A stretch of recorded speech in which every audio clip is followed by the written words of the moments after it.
Bonjour et bienvenue sur la chaîne. Aujourd'hui, on va faire un tirage pour voir si cette personne, la personne de votre cœur, est prête à tout quitter pour vous. Alors, ça peut être quelqu'un qui est en couple, ça peut être quelqu'un qui travaille loin de chez vous. Est-ce qu'elle est prête à quitter son travail, par exemple? Sa famille aussi, rompre avec sa famille, si sa famille vous pourrait la vie. On me demande souvent ça en guidance. Est-ce que cette personne va me choisir si elle a un choix à faire? Donc, on va aller voir avec l'oracle des vampires et après on ira voir avec d'autres cartes ce qu'il en est. Mais voilà, on va tout de suite commencer. Et puis, dites-moi en commentaire si ça vous a parlé ou pas.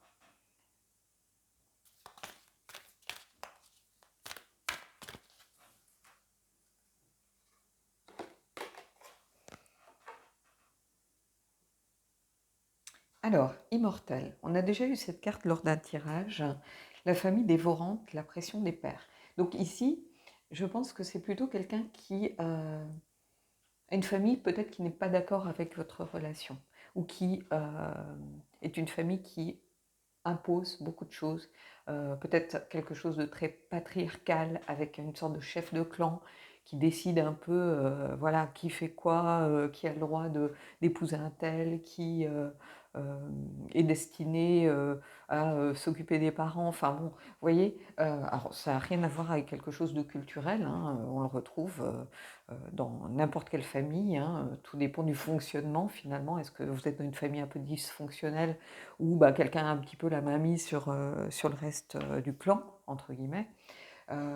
Mais en tout cas, ici, il y a vraiment quelque chose de cet ordre.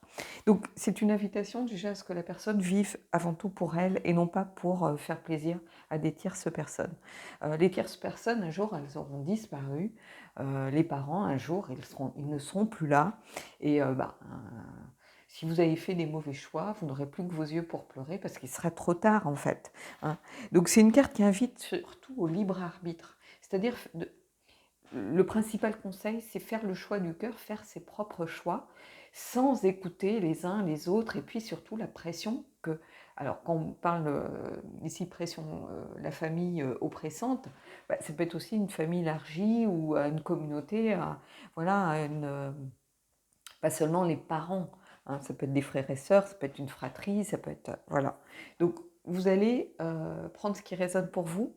Mais ici, on va plutôt être dans le cas de figure où on a des tierces personnes. Alors, ça peut être quelqu'un aussi, par exemple, qui est divorcé ou qui est séparé, mais avec peut-être des enfants qui essayent de vous mettre les bâtons dans les roues, ou une ex-femme, un ex-mari qui est très présent, qui essaye un peu de pourrir le quotidien, peut-être avec la garde des enfants, avec... vous voyez, il y a quelque chose ici vraiment de cet ordre. Donc on va voir si cette personne, elle est prête un petit peu à taper du poing sur la table, qu'elle arrête de subir, parce que c'est pas tellement faire le choix fou face aux enfants, parce que, bon, quand les enfants sont grands ou adultes, c'est différent, mais quand les enfants sont jeunes, qu'ils ont besoin quand même de leur père et de leur mère, le choix, vous ne pouvez pas demander à quelqu'un de choisir entre vous et ses enfants, par exemple.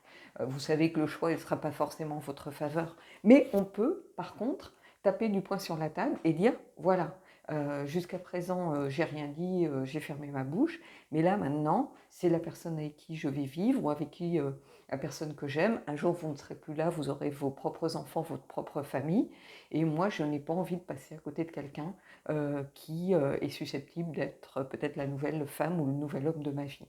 Donc, à un moment, il faut dire les choses. Les enfants, qu'ils soient petits, qu'ils soient ados, on peut leur expliquer que ça ne remplace pas leur maman, que ça n'a rien à voir, ou leur papa, que ce sont deux choses différentes, mais que chacun a le droit au bonheur. Voilà, tout simplement. Donc on va aller voir si cette personne est capable de le faire. Je pense que c'est quelque chose qui est éminent au quotidien pour vous. Vous avez toujours peut-être l'impression d'être la cinquième roue du carrosse, de toujours passer derrière. Et à un moment, il faut que la personne, elle fasse part aussi de ce qu'elle veut, de ce qu'elle attend, de son point de vue, et qu'elle sache dire les choses. Peut-être que vous êtes dans le secret, peut-être que vous vivez un peu caché. Voilà, donc ça peut être la pression des enfants, d'un couple précédent et tout ce qui en découle. Mais ça peut être aussi une pression familiale, par exemple. avec peut-être un père, une mère qui est très dirigiste et à qui vous ne plaisez pas pour X raisons, et voilà, qui essaye un petit peu de mettre les bâtons dans les roues. Donc on va aller voir un petit peu avec le tarot, justement, ce qui découle de tout ça.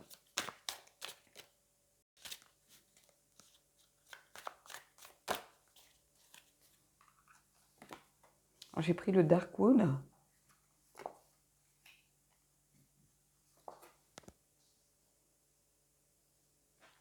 Alors, en ce moment, j'essaye de faire des vidéos courtes simplement parce que je ne peux filmer éventuellement qu'entre midi et 2. Donc, bon, le temps que je mange et tout ça, avant que les ouvriers reviennent, c'est compliqué. Donc, ils sont là à 13h30. Voilà, donc je ne peux pas faire des vidéos très longues. Voire, peut-être que dans les jours à venir, vous n'aurez pas votre vidéo, peut-être comme vous les avez habituellement. Donc, vous étonnez pas. Donc ici, on a l'étoile. Donc il y a quand même beaucoup d'espoir, d'espoir que les choses peuvent se résoudre. L'étoile, il y a vraiment cette idée aussi de trouver des solutions, d'avoir une route un petit peu qui se trace.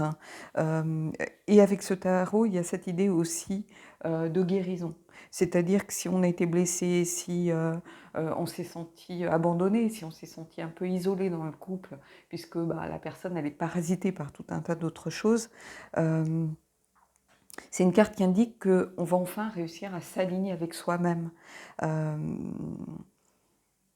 Et quel que soit, j'ai envie de vous dire, ce qui se passe autour de vous, je pense qu'au fond de vous-même, vous allez réussir à prendre le recul nécessaire, trouver une sorte d'apaisement.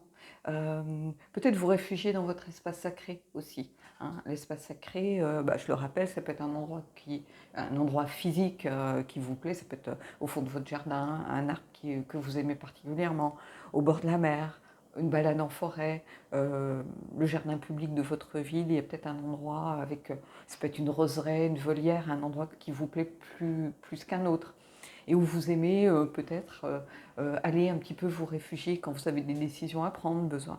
Mais ça peut être, pour ceux qui font de la méditation, du yoga, ça peut être un espace au fond de vous, dans lequel vous aimez vous réfugier, une sorte de bulle un petit peu de calme, de sérénité, où votre tête, elle est un petit peu comme dégagée de tout ce qui la parasite, et où vous arrivez à prendre du recul sur les choses, à regarder les choses peut-être d'une autre façon, à ne plus être aussi impacté par ce qui se passe autour de vous.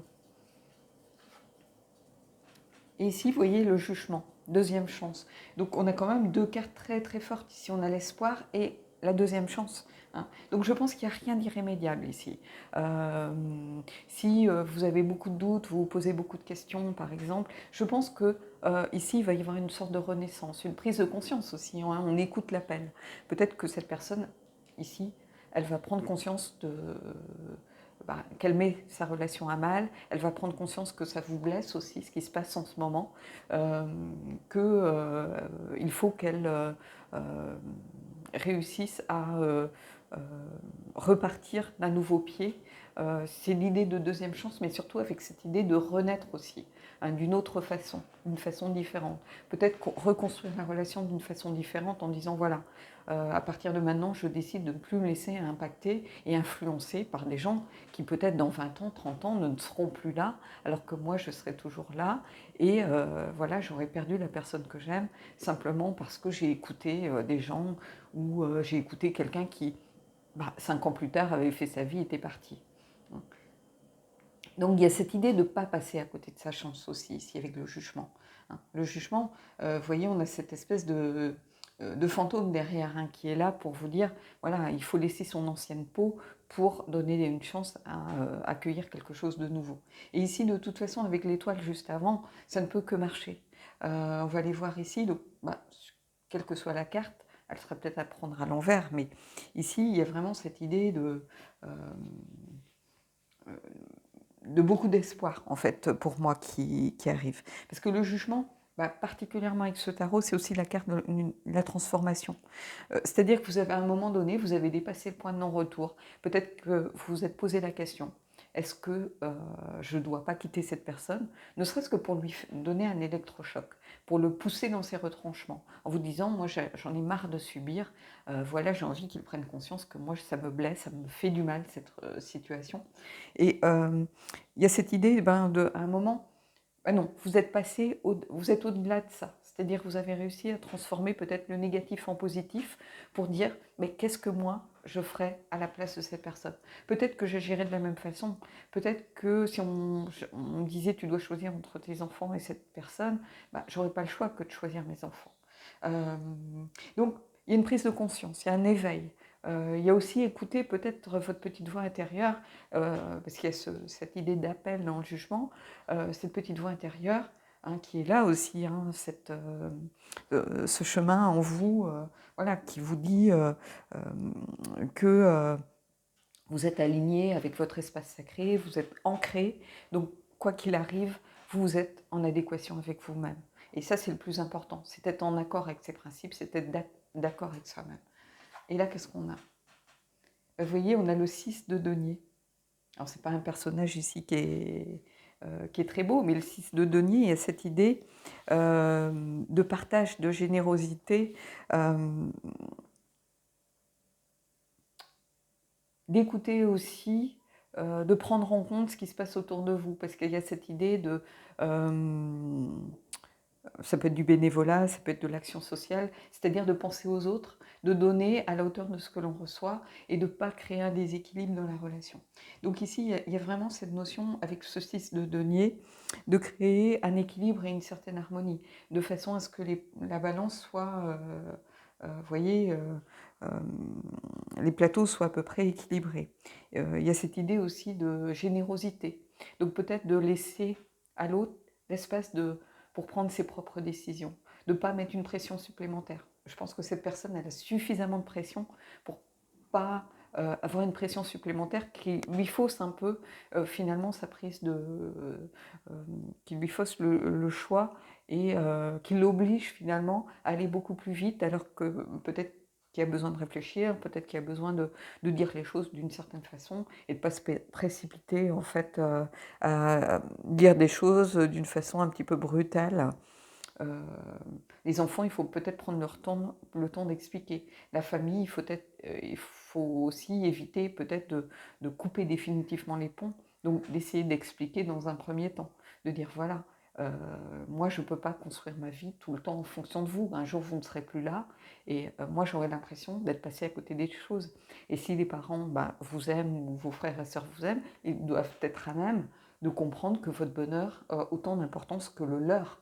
Hein. Et sur quels critères ils basent, eux, leur décision en disant cette personne, elle n'est pas pour toi.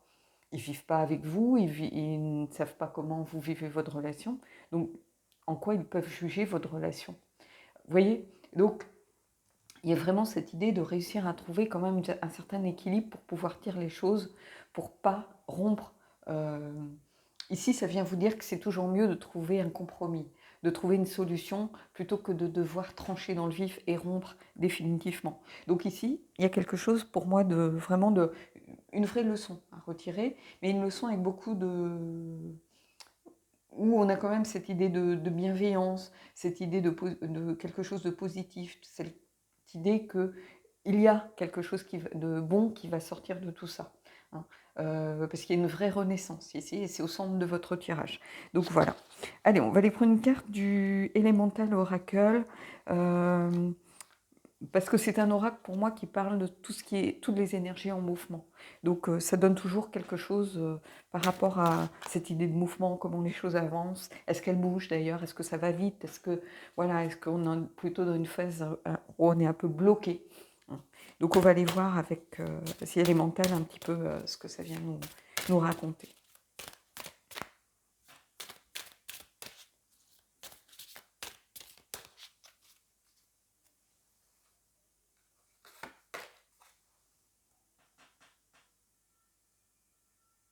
Et voici, alors, on a la carte numéro 3, c'est la carte de l'Est, et c'est la carte des débuts. Donc c'est ce que je vous disais, vous voyez, ça vient vraiment au centre, ici, avec cette idée de nouveau début, de deuxième chance, de renaissance. Et ici, beginning, c'est vraiment la carte des débuts. Donc c'est une très belle carte ici, hein. C'est quand je vous parlais de potentiel, quand je vous parlais de, il y a un renouveau, il y a une solution qui va être trouvée. Ici, on l'a cette solution. Vous voyez avec cette lumière ici qui apparaît. Donc il y a vraiment quelque chose de lumineux, de positif qui transparaît ici, hein. Comme une ouverture vers quelque chose de beaucoup plus lumineux. Peut-être aussi cette idée de lumière, hein. Voilà, on va trouver une solution avec quelque chose qui va faire sens. Donc ici, il y a vraiment quelque chose pour moi de positif dans ce tirage. Allez, on va aller prendre une carte des anges et puis on terminera là-dessus.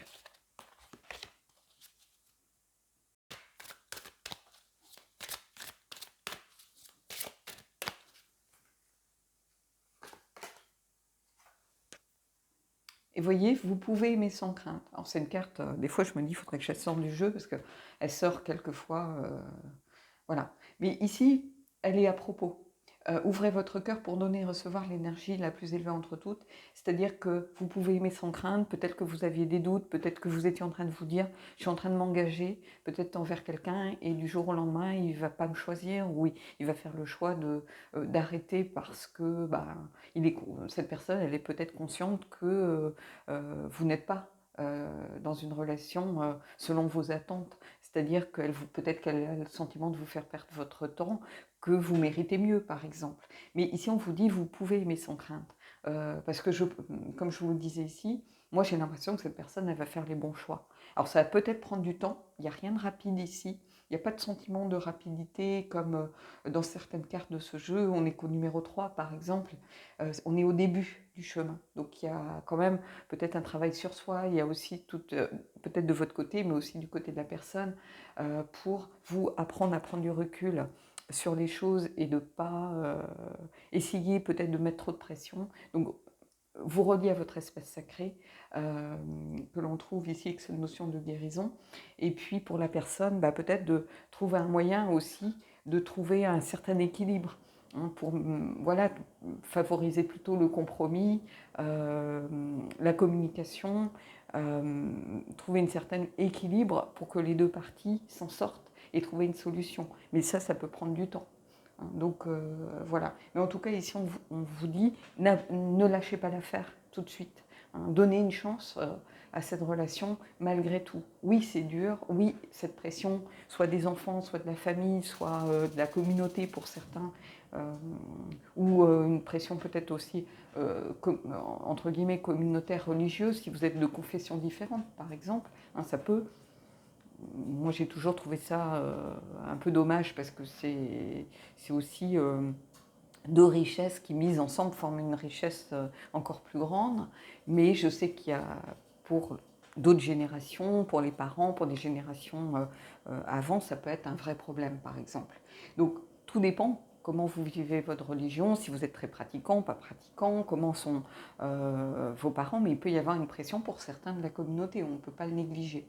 Donc ici, il faut prendre le temps d'expliquer, de parler, de communiquer, et puis après, voir comment on peut trouver une solution à deux.